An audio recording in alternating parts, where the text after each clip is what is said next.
me no one seated near the window. Yeah, they just said. I said that I thought we were fun. I take it back. Yeah, I thought we were too. So I was seated, literally, I know my seat, like 18B. And it's so weird to me because I guess I was under the impression the whole time that it had happened in the exit row, but it was actually behind me. So it was towards the back of the plane. I was sitting in the middle. Like if you looked out the window to my left, I could see the wing. So yeah, that's what was going on.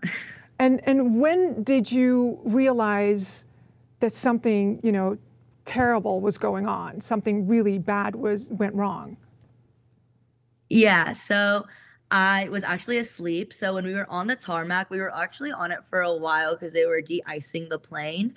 And then I fell asleep. So I woke up to the plane just falling, and I knew it was not just normal turbulence because the masks came down, and that's when the panic definitely started to set in.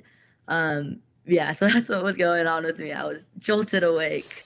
I understand from talking to a lady who was sitting in the row immediately behind where the panel blew out that there was you could see later that there was a two-window section panel that blew out. It's about as wide as a refrigerator and about 2/3 as high.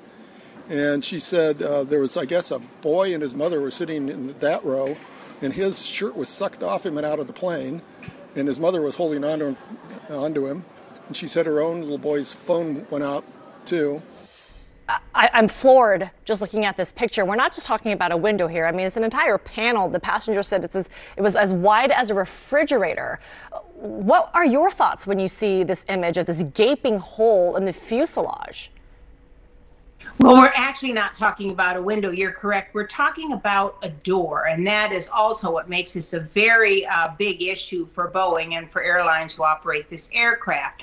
So on this aircraft, this model aircraft, and others in this line of aircraft, in the MAX line, the airlines can order it with this door, which is really a door blocked off on the inside and looking like a window, and you can increase capacity. So what has happened is this door panel has blown out.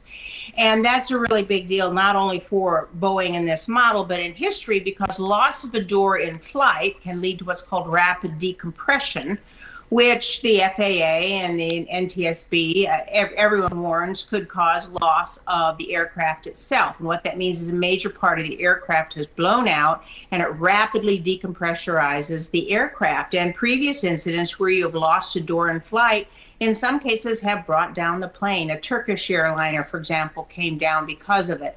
So it is a very big deal, and the passengers are fortunate that they were belted in and no one went out. But on other flights with rapid decompression, parts of the aircraft have been lost and passengers or crew have been lost, as in Aloha Airlines, which was not a door. It was part of the roof of the plane back in the 80s. So it's a very big deal for Boeing, for the airline, and for all operators of this aircraft.